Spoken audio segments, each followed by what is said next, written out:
Hola, bendiciones en el nombre de Yeshua, bendiciones Julio Quevedo.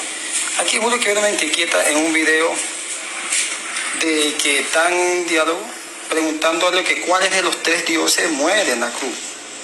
Hay que decirlo literalmente así porque Julio Quevedo no tiene un solo Dios, ya que... Bueno, primero que todo, Dios le bendiga a todos los hermanos en Cristo Jesús que van a ver este video.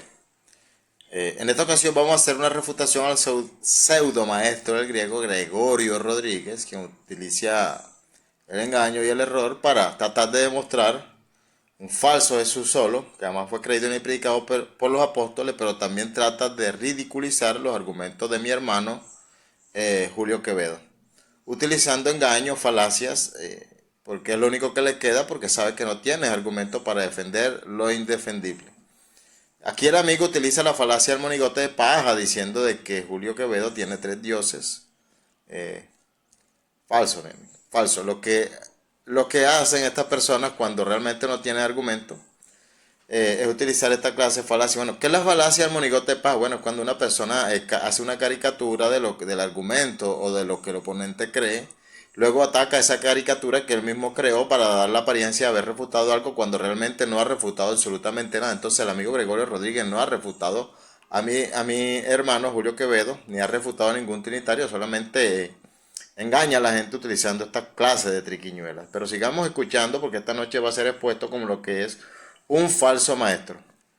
Le preguntó cuál es el único Dios y no tiene respuesta. Segundo, para ello, Yeshua es Dios, pero no es Dios el Padre. Ya si no es Dios el Padre, es un Dios aparte del Padre. Bueno, nuevamente aquí utiliza la falacia del monigote de paja. No, mi amigo, mire.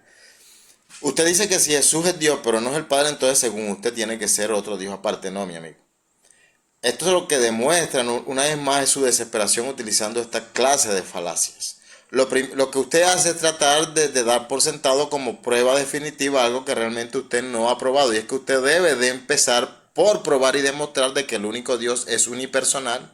Y cuando usted pruebe de que el único Dios es unipersonal, entonces usted sí puede decir lo que acaba de decir. De lo contrario, usted, mi amigo, no ha demostrado nada ni ha refutado absolutamente nada. En 1 Juan capítulo 5 verso 20 se utiliza el pronombre demostrativo con relación al Hijo, diciendo del Hijo, en el griego outos, es el verdadero Dios y la vida eterna. Y cuando estas palabras se dicen de que es el verdadero Dios y la vida eterna, ese está señalando al Hijo, sin ser la misma persona del Padre. Sin ser la misma persona del Padre. Entonces, mi amigo, el Hijo es llamado Dios sin ser el Padre. Pero eso, amigo, a usted le duele y le molesta esto. Quisieran borrar todos estos textos de la Biblia, pero nuevamente le digo, vamos a exponer en esta ocasión nuevamente como lo que usted es un falso maestro. Pero aquí la sencilla respuesta es Julio, ya que Sana Doctrina, la pregunta que hizo fue muy sencilla. Sana Doctrina preguntó, según utilizando Gálatas 4:4, donde dice Dios en el cumplimiento del tiempo envió a su hijo nacido de mujer. Un texto que refuta completamente los trinitarios, ya que no fue enviado antes de nacer, ya que vemos la palabra es géneto ahí, que la palabra llegó a ser para ser enviado y no antes de llegar a ser. Pero bueno. Bueno, aquí nuevamente vemos al amigo. No entiendo cuál es el afán y el desespero por el amigo Gregorio por mentir, por tratar de torcer los textos para que la Biblia diga lo que realmente no está diciendo. Y lo peor es que aquí el amigo utiliza Gálatas 4:4 para decir que este texto refuta la Trinidad. No, mi amigo, ese texto no refuta la Trinidad, antes por el contrario, ese texto hunde, mi amigo, el barco ya destruido y dañado de la unicidad. ¿Por qué? Porque mi amigo resulta que Gálatas 4:4, cierto que en el griego dice, Dios envió hacia afuera de él como emisario al hijo de él. Escuche, Dios envió hacia afuera de él, es decir, que el hijo salió de Dios antes de ser enviado. Y aquí se utiliza un verbo aoristo, activo, indicativo, tercera persona del singular. Para los que no estén familiarizados con esto, bueno, ¿qué es un verbo activo indicativo? Un verbo aoristo, activo, indicativo, tercera persona del singular. Bueno, primero que todo, esto es lo que nos indica o nos muestra es que el aoristo es un tiempo verbal en griego que denota acciones puntuales, simples o momentáneas ocurridas en el pasado. Indicativo señala al sujeto, señala al sujeto del verbo que realiza la acción. Y aquí el sujeto del verbo que realiza la acción es Dios, haciendo referencia al Padre. Es decir, el Padre es quien ejecuta la acción de enviar. El Padre no es el enviado, sino que el Padre envía, y esto es lo que nos está diciendo el texto. Luego vemos el indicativo, el modo indicativo, se emplea para enseñar o denotar hechos reales. Es decir, que para el escritor de Gálatas, la acción del Padre enviar a su Hijo un hecho real, cierto y verdadero. Pero el amigo aquí pretende negarlo con su lógica torcida y mintiendo y torciendo lo que dice realmente el texto en griego. Entonces, para el escritor de Gálatas, primero, el Hijo salió de Dios, el sapostelo salió de Dios y fue enviado como emisario de Él hacia afuera. Y aquí vemos el aoristo, precisamente, que es un tiempo verbal en griego que denota acciones puntuales, simples o momentáneas que ocurrieron en el pasado. No solo eso, sino aquí la tercera persona, bueno, ese es el sujeto gramatical del verbo.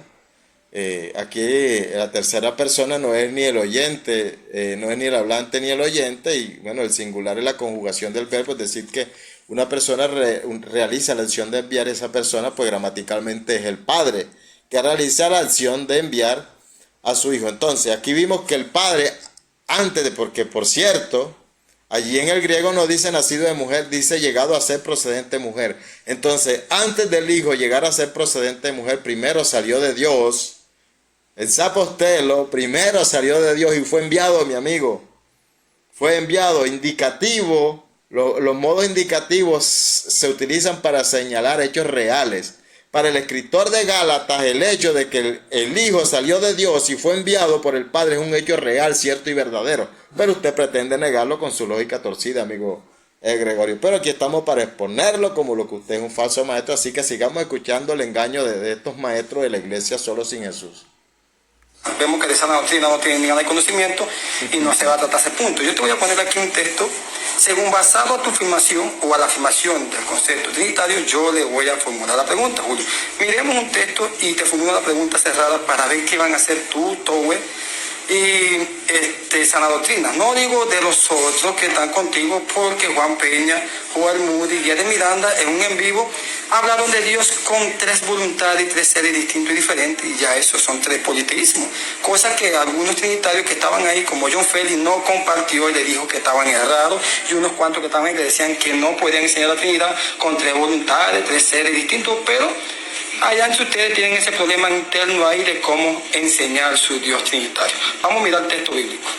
Bueno, Julio, basado en según Hechos 20:28, donde vemos Ecclesiam Theos, que es la iglesia, el Dios en perioposato, dia tú, jaimatos, tú y Dios. ¿Qué quiere decir, Julio?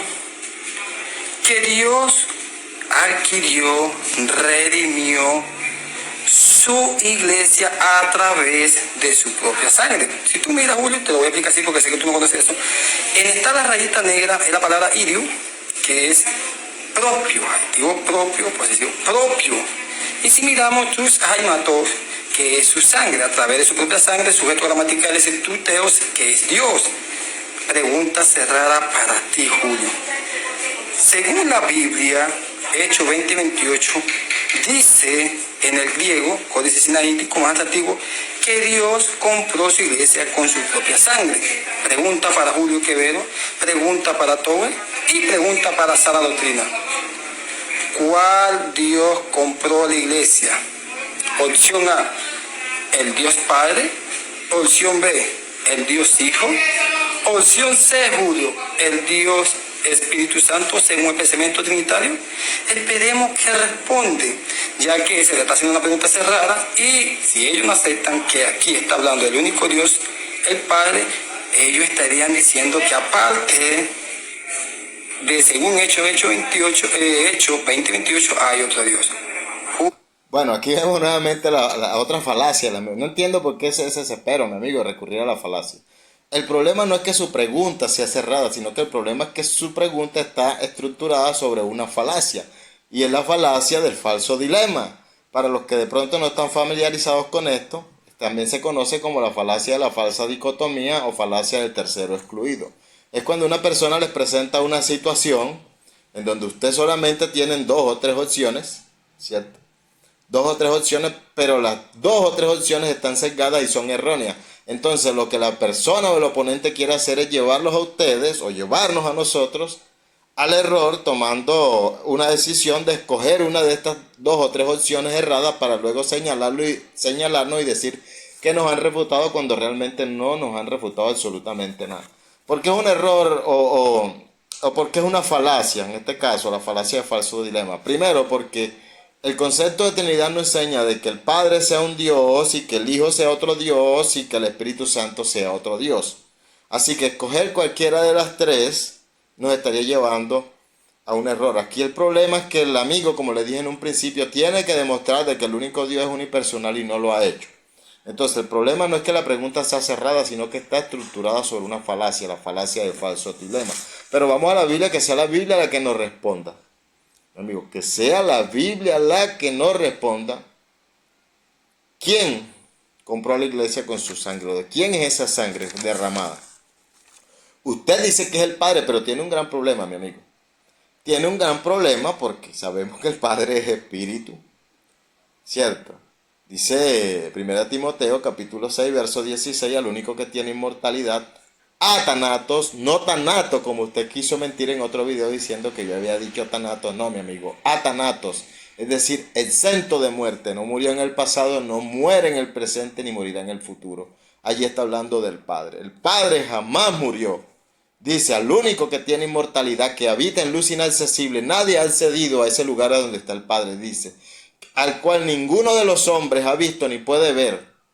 Ninguno de los hombres ha visto al Padre. Usted me puede mencionar aquí a quien usted quiera, tanto del Antiguo como del Nuevo Testamento. Nadie ha visto al Padre. Jesucristo declara en Juan 6:46 que al Padre nadie le ha visto, sino aquel que vino del Padre es quien le ha visto.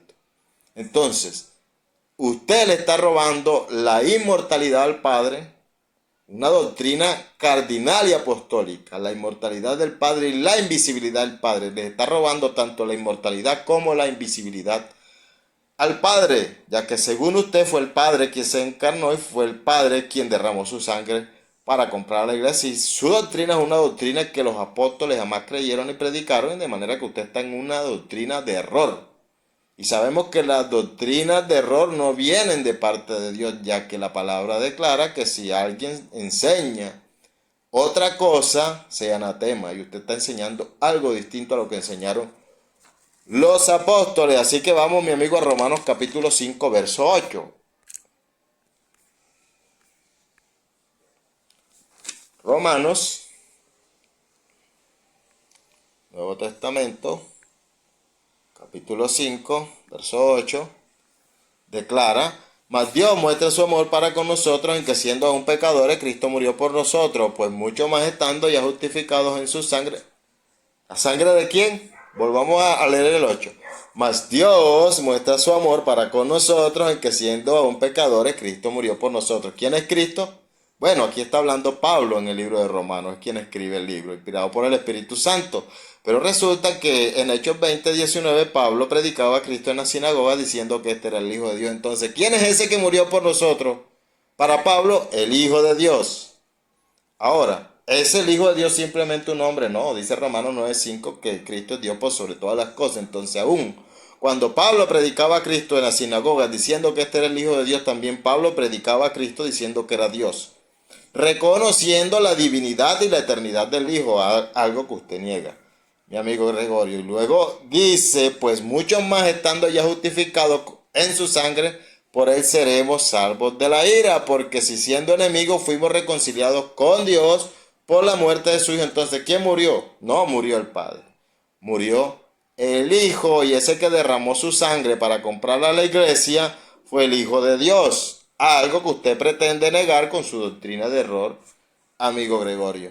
Entonces, algún día usted va a tener que darle cuenta, si no se arrepiente, va a tener que darle cuenta a Dios, porque usted es un ministro del engaño, un ministro, un maestro del error, enseñando a la gente algo que la Biblia realmente no está diciendo, tratando de apartarlos de la verdad para llevarlos a una falsa doctrina, que es la falsa doctrina del falso Jesús solo.